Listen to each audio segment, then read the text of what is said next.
Thank you very much for Phil as well. We're going to be touching on quite a few different quite a few same points, except I'll be doing it in a fairly conventional order instead of backwards. One of the first things you've got to do is anybody who's over 40 has got to give you a history of computing, haven't they? So this was my first computer. Ultimately secure, this thing. It had no network lines, no input. Half the time I couldn't even load programs myself, so it was very secure in that respect. I went on to onto university where they had Honeywell mainframes. It took us less than a week to give ourselves full access to the computers. We were given a choice, either get sent down or harden up the whole of their security system, which spent the next year doing so. That was my first introduction to security in any shape or form. After that, I spent 6 years at Dell. My real introduction to security in any real form was Unix System 5. But even then, it was mostly passwords and usernames. Not much beyond that, and even the networks we had, Netware 3.1, pretty much the same thing. The security really was quite lacking. So lacking, security, what security? I've been around since '94 consulting for other people after I left Dell. Life has moved on in IT, it's developed somewhat, but there wasn't really no real great changes going on. And one of my other loves is just getting into technology with small companies all the way up to FTs, actually spreading the experience around. So you see a lot of different areas and different ways people work. Obviously the post-it notes on the one-man bands are pretty classic. FT companies, actually not much better. The other love I have in my life is sailing around the world, and in 2010 I took my latest trip. I thought IT had settled down, so I wasn't going to miss too much while I was away, and obviously while I was away we had good old DevOps basically appeared on the scene, along with the cloud. Completely changed things, and it was a struggle actually to get back up to speed this time round. Most times I've been able to drop into it pretty quickly. But what's been happening over that period of time is we've gone from the good old bare metal that we used to use at Dell and sell lots of. These took months to, almost to deploy. They were around for years. So once you'd done security on those, it was done. We didn't have to think about it too much after that. But obviously they were inefficient, which is what we all know in the last few years. So we headed up to virtual machines after that. Virtual machines, not an awful lot different to bare metal, just makes the bare metal more efficient. But again, once they were deployed, they usually took, well, you can deploy them in minutes if you use the right templates, but they're normally around for weeks or years. So again, you're not having to think too much about security. Now we're moving into microservices or services with containers. We're getting a lot more, so there's a lot more attack vectors out there. So you've got to spend a lot more time now looking at those various attack vectors. So you're starting to be challenged, certainly on the ops side of things, how you can start looking at that.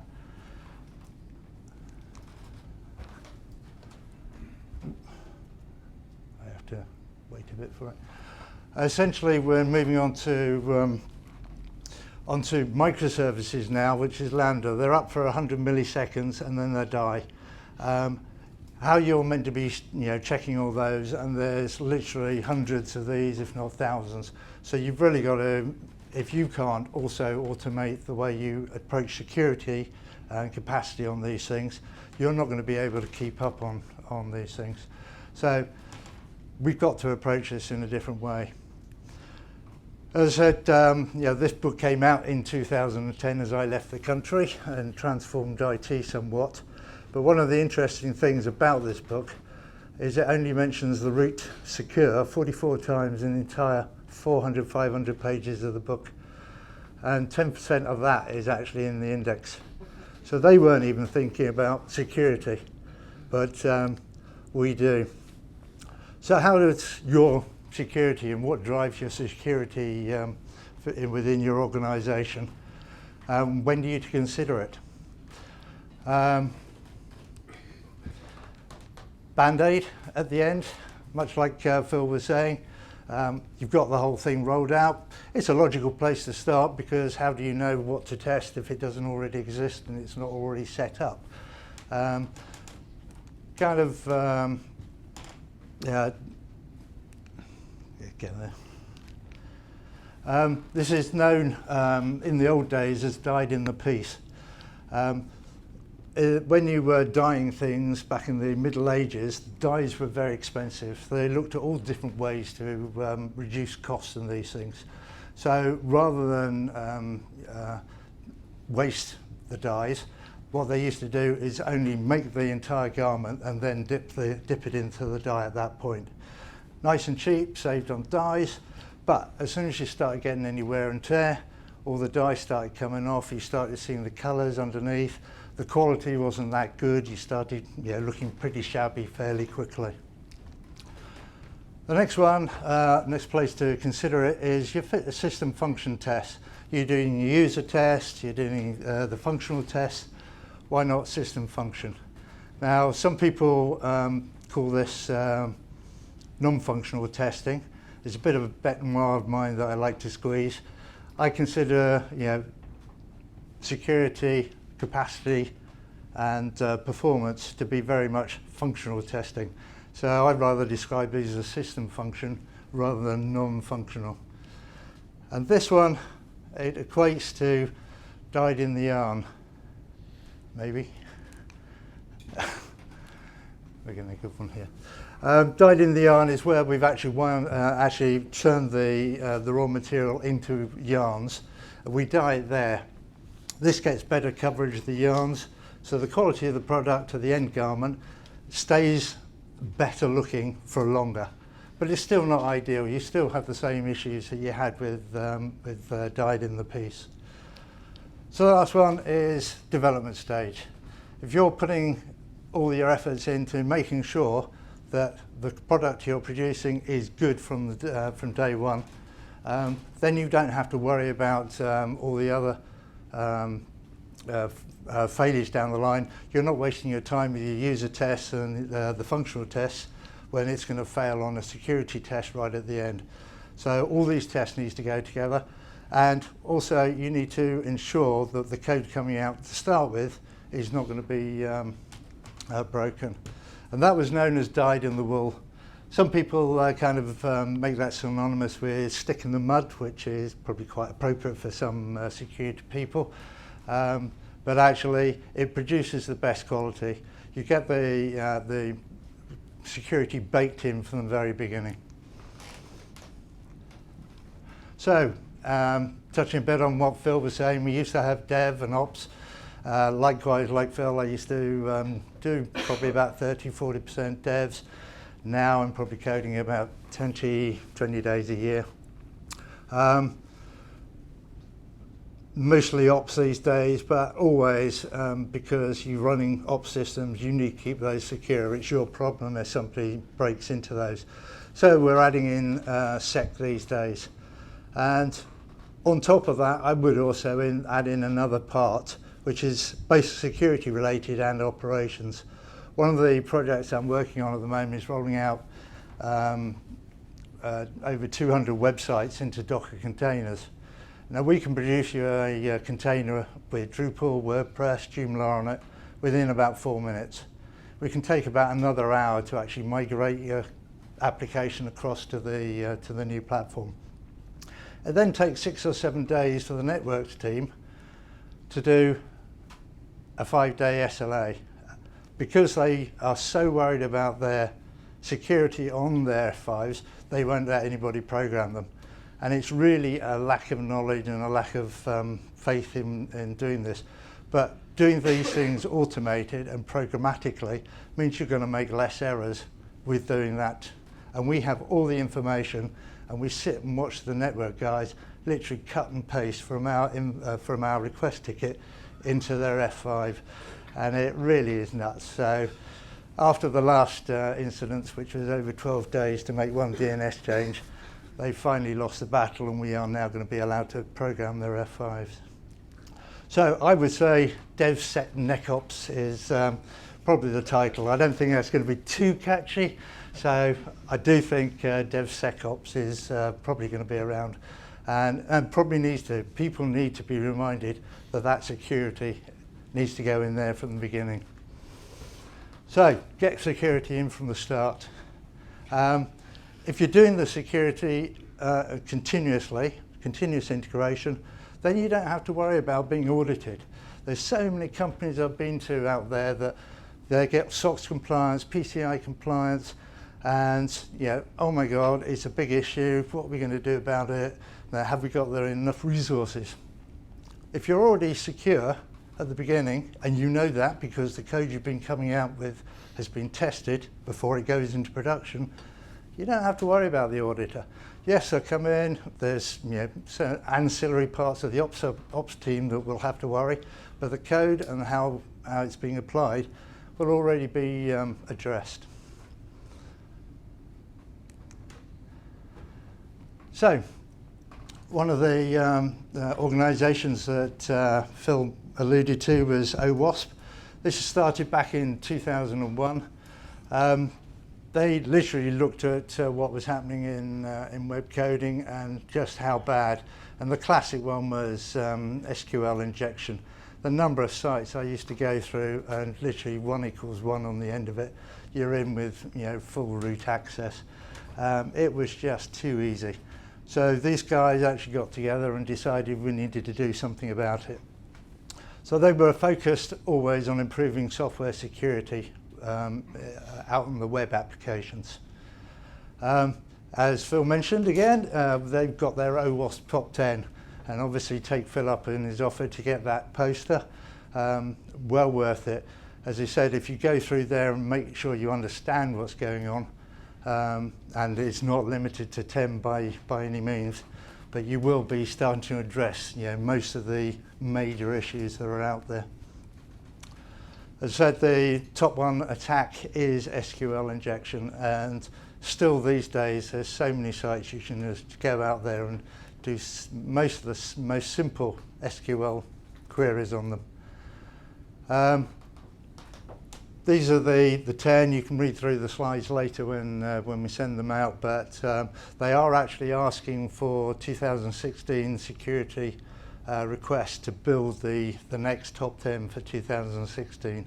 So that is a link on there. So if you want to go in there and add your own experiences into what's happening out in the wild, I'm sure they'll very much appreciate it.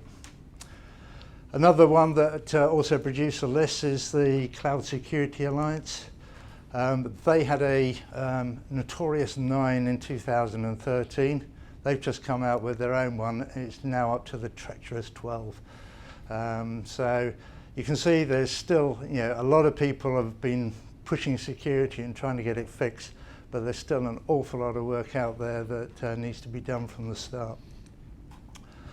Their number one concern is data breaches, and actually the data breaches primarily are coming from SQL injections, so they're pretty much hitting the same aspects.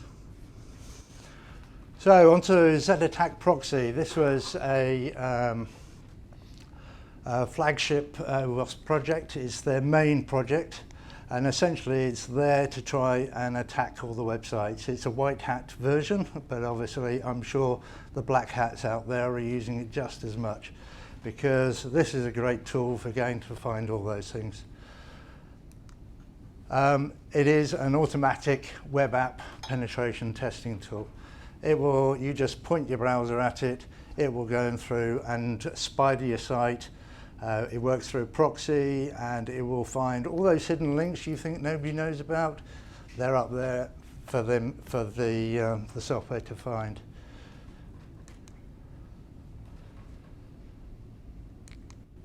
Finally. It is good for both the beginners and advanced users. It's probably the number one tool, but it's being used by professional pen testers. But it is a very good front end that's simplified enough that anybody gets value from it literally from within the first 10-15 minutes. You will go in there, put your own site in there, and within 15 minutes you will start getting back vulnerabilities in your site. And it's very quick without having to have an awful lot of knowledge behind it. It's had very wide support from all sectors of industry. It was a Google Summer of Code project to improve it a great deal. And also the lead developer, a guy called Simon, he was actually employed by Mozilla, so they've been pushing it as well. So it's getting a lot of development and being kept up to date.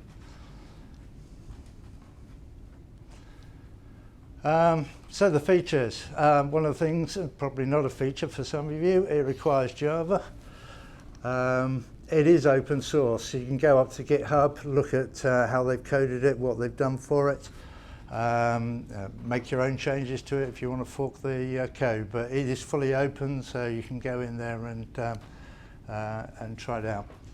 It incorporates other tools. Selenium is a web driver, so essentially you put scripts into Selenium and you actually drive your websites. It's a classic one for just testing user functionality in your websites. Because you're proxying for a ZED Attack Proxy, then you can actually use Selenium to automatically regression test your sites.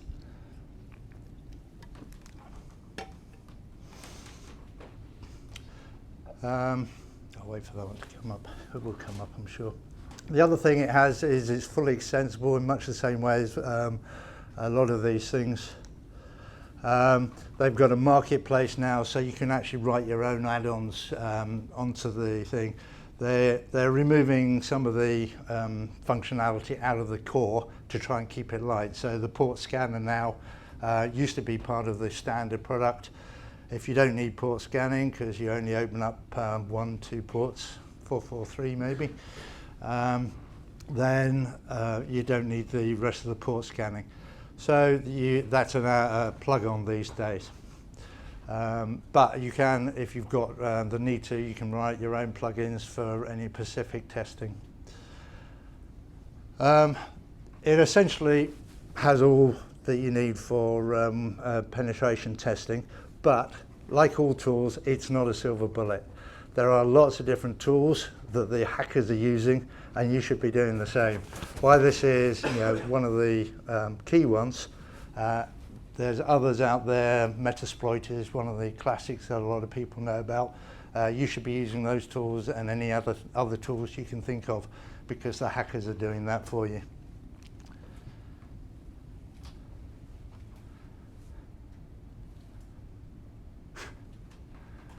Delay here. As I said, you can use it as a point and click tool. You can literally go in there, and I'll show you on the demonstration shortly. You can put in a website, click the button, and watch it go and get all the pages on the site first, and try some of the attacks, the basic attacks when it. Which means it's very good. As I say, you can learn this within 15-20 minutes, and you can get value out of it once you've got it loaded up. But it's also very useful for developers' quality assurance. They can make sure that their code is correct. If they've written something, they know about SQL injection, of course they do. But have they remembered to actually quote that statement this time? They can put this code in as soon as they submit code in a normal continuous deployment pipeline. That code will go into Jenkins. Jenkins will fire up ZED Attack Proxy, and then you can come back and say, yes, it's worked, or no, you've forgotten to escape that statement. So it's also useful for learning about security. It doesn't just tell you yes or no, it actually gives you full details about what's gone wrong, how the attack was actually formed, and also further information about where to go and look for providing better coding around these the tools. So it's great, as well as being for professionals, it's great for people learning the system to start with. As I said, a lot of professional pen testers are now using this, not as one of their only ones. And why we talk about being automatic, you can't do all of this automatically. You do actually have to start getting your hands dirty. There's things like you need a log on to your site. You can just get it to brute force that log on, but it's a lot quicker if you just go in there, do some manual browsing of the site. It will pick up that browsing because it's using session cookies, it knows about session cookies, it's proxying all the content that's being sent there. So it will start picking up your site a lot quicker. And then when you do the attack, obviously you've got a lot more comprehensive attack from an end user point of view. Also, it's going through automatically clicking on links. So if you don't actually add the user credentials, which you normally have to do manually, it will click on the log out link and then it won't be able to test the rest of the site. So it needs to be able to log back in again a second time to go and browse the rest of the sites. That feeds into doing the automation. So once you've done some of this stuff, you can then start automating. And they've got both a full REST API, which you can use to program other tools to run ZAP, and you've also got ZED scripts in there. ZED scripts essentially take what you're doing with with ZAP, and they will record those functions that you're using.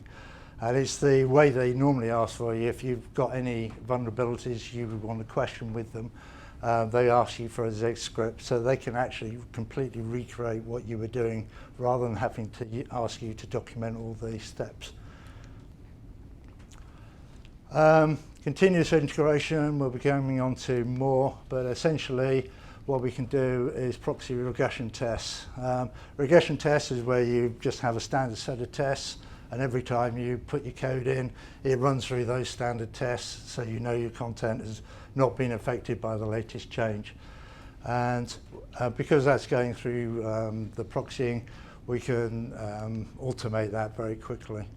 It also has a plugin within Jenkins. So you actually run this from Jenkins. It fires off ZAP from within Jenkins and can run all the functions of ZAP. So you can get the same scanning, the spidering of the sites, the reports, and all the rest of it that comes out of that plugin. As I said before, it works through a proxy, so what you do is just go into your browser, you set it for normally localhost and 8080 as the standard, and then it's watching all the traffic that's going through that proxy. It has active and passive scan. So a passive scan is where it just goes through and spiders the site. So it will look for all the links on your site and just goes through and finds those links and adds them to the list of known pages. The active one is where it will actually start trying to attack those links. So if you've got logon pages, you've got forms, even if they're hidden forms, they're not hidden to a proxy, they can find them quite easily, and it will go through and attack the sites very quickly. You also don't need to use it through the UI at all. You can use it in headless mode, which is what the Jenkins plugin does. That goes through and just runs it from the API. So if you've got your favorite tools like Apache Ant or something that's running your Java app, then you can then use the same tools to use the API and get the content out. Again, as Phil alluded to, there are penetration testing sites. These help you to get up to speed on some of the security flaws that you see. The obvious ones are command execution and injection, but there's many more. One of the major ones is Damn Vulnerable Web App, which I love the name. Some people who don't like the swearing actually said deliberately, but it's actually known as damn vulnerable. It's literally got a site, it's got different levels of security that it puts on there. You go and choose your level of security and then start your testing in there and to see how good the attacks are. It's a great way to learn what the attacks are and how vulnerable some of these sites are. The other one is Bodge IT. This is actually written by Simon, the lead developer on ZAP. And it's another version of a vulnerable web app. It's got all the holes and security flaws in there for you to go and find. So you just run these up, point at ZAP at it, and see the different scenarios. You can then go and look at the code and see how you can fix it. So it's a great learning tool to see how to improve some of the errors that are happening there. Another one, as I said, mentioned earlier, was Metasploitable. This one hasn't got a Docker container for it at the moment. The other two do have got Docker containers, and I highly recommend you go and run those. They're a bit of a faff to set up otherwise. Docker container, you literally download, hit the run button, and they're off. So a lot easier. One of the things about testing is get permission. You are attacking a website. If it's your own and it's internal, it's not a problem. If it's your own and there's somebody in the support guy and he gets called out at 3 o'clock in the morning because you're attacking the site and he's coming in for a DDoS, he's not going to be too happy. And she's probably going to be even less so. So make sure you let people know or get permission. And you'll probably invalidate your tests anyway. There is a lot of tools out there from DNS checking. We used to run something on HA Proxy that just said if you made too many requests in a certain number of seconds, we just cut you off. So if you don't let people know, you'll probably invalidate your tests anyway. Or maybe that's what you want to test, the fact that you are being spotted and caught out. But as I say, let them know. And the other one is the AWS. They do have a request form. The link is here, and it will finally come up. They are very hot on blocking malicious traffic or anything they consider it. So if you want to test your website and your web application on the cloud, then fill in that form. It gives you full details on that web link there, and they will give you a certain period of time, and you can do what you like with it. So they're very much up on security side of things and getting it tested. So now demo time. This is going to be fun because I've now got to change over screens. So we're going to see how well this works.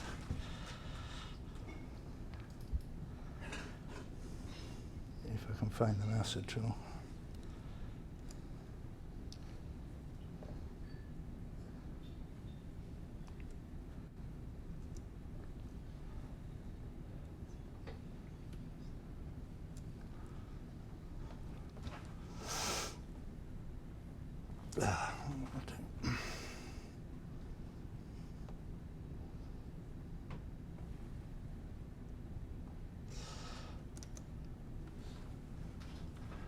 Right, as I said,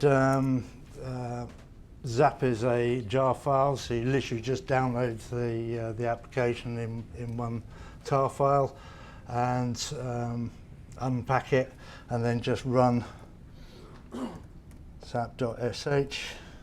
Probably can't see that. Let me just increase that. Ooh, and I can't see that either.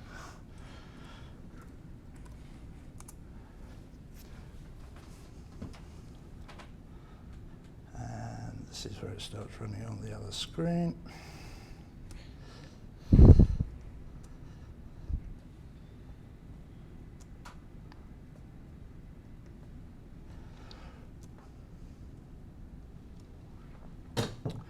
Right, one of the things it has, if you can see that on there, the first thing it will do is come up and ask you about sessions. Sessions are there to record everything you've done, so when you save that session, you can go back to it and check all the different vulnerabilities that are on there.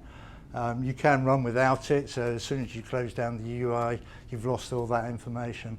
but otherwise it will save all that information into the session file for you, and you can open that up at a later time. I think I'm probably going to curtail this fairly quickly because I can't see too well.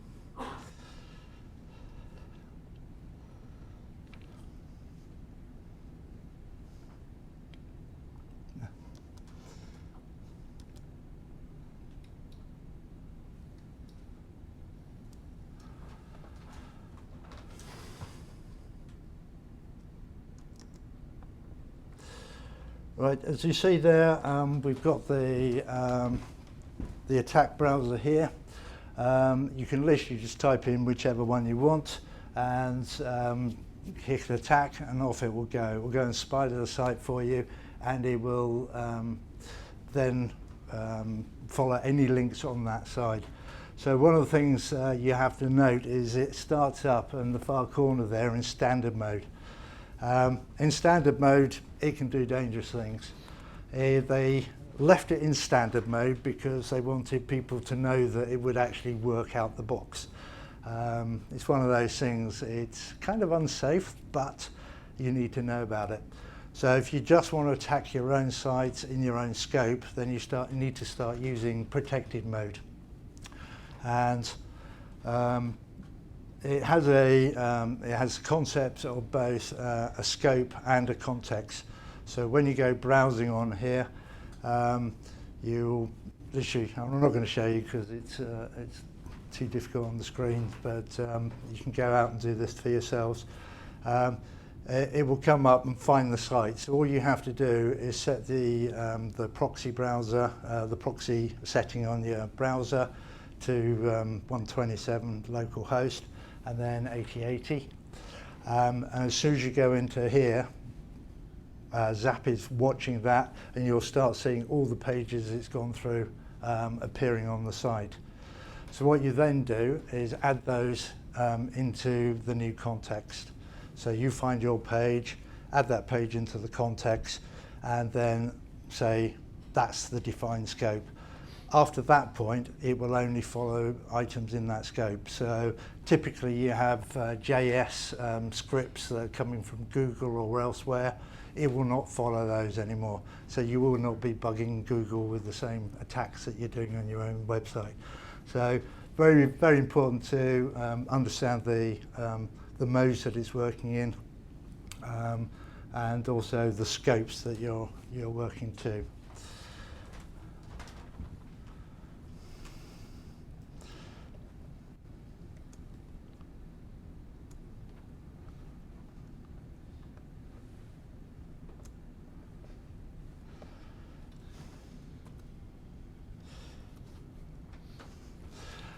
As I mentioned before, what we can do is regression tests. Now this is where you get 2 for 1 effectively, because you should be doing these, or if you're not, then start considering about it.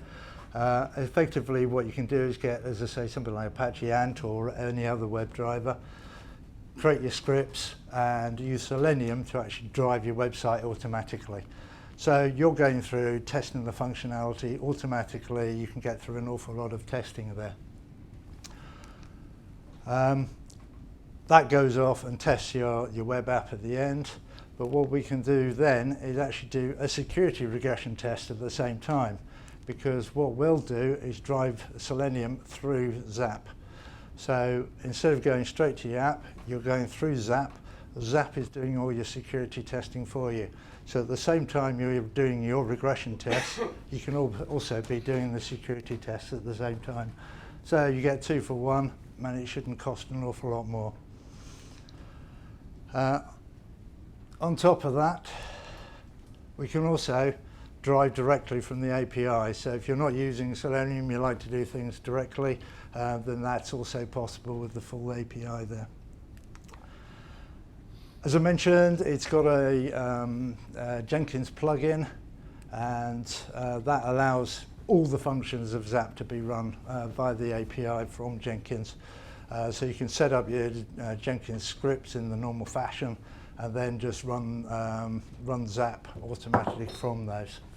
So it runs the scans, it will save reports in all the ZAP formats, and it will also load and save the sessions, so you can go and revisit those sessions later if there is something of particular interest that you want to get to. Around ZAP, there's various tools that have been built up, and one of the ones that's out there now is actually a testing and automation framework. This is uses ZAP and a few other items in security.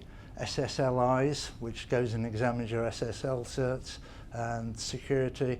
Nessus, which is another vulnerability scanning. As I said, ZAP isn't a magic bullet, you need to use other tools. And they actually use Selenium to drive all this. And it was actually written by Stephen DeVeers, who was one of the co-founders of OWASP and went on to work on this product and several others of his own. Again, it's open source, so you can get in there and have a look at the code and see how it's driven. Co-founder, as I said, and this time I will try and switch to video, which will be fun.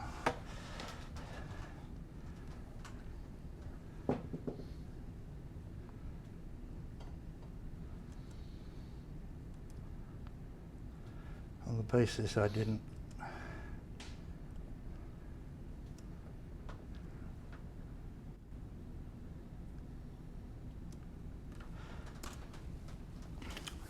I didn't dare try and do this. So what you do is your normal continuous deployment pipeline. You make changes to your code as you go along. Trying to make it unsafe by the looks of it here. And then we would go in and book that into GitHub. So we're then submitting our code, and GitHub then would use the webhooks, and Jenkins will pick up those webhooks and will start the build process. It actually builds two sets. One is your application that it's building, and it's also building the testing framework that's put together with the language for the BDD. And then that runs, as I said, by ZAP. You can see there, this is the Selenium that's now driving the website, going through and testing all the different function parts of your site, and it starts bringing up all the different scans, an awful lot of them, and at the end of it, you will start getting full output from the system. Again, as per ZAP, it starts bringing out all the different errors, and we'll start reporting on them and showing you exact errors, what's happening, why it's happening. Another part on there is the fact, because it's being run through Jenkins, and Jenkins has got the code from GitHub, then it can actually take you straight to the actual code that has caused that particular problem. So you can go straight back to where the issue is. And this very much shortens the debugging time within your system. It also goes through and gives you very detailed reports, what's happened, why it's happened, and even quite a lot about how to actually fix the problems on there.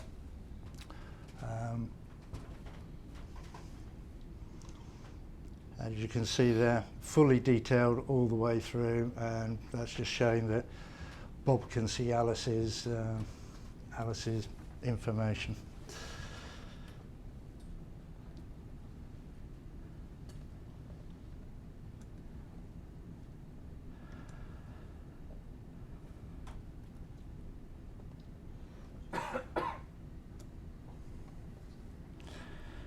And the last part.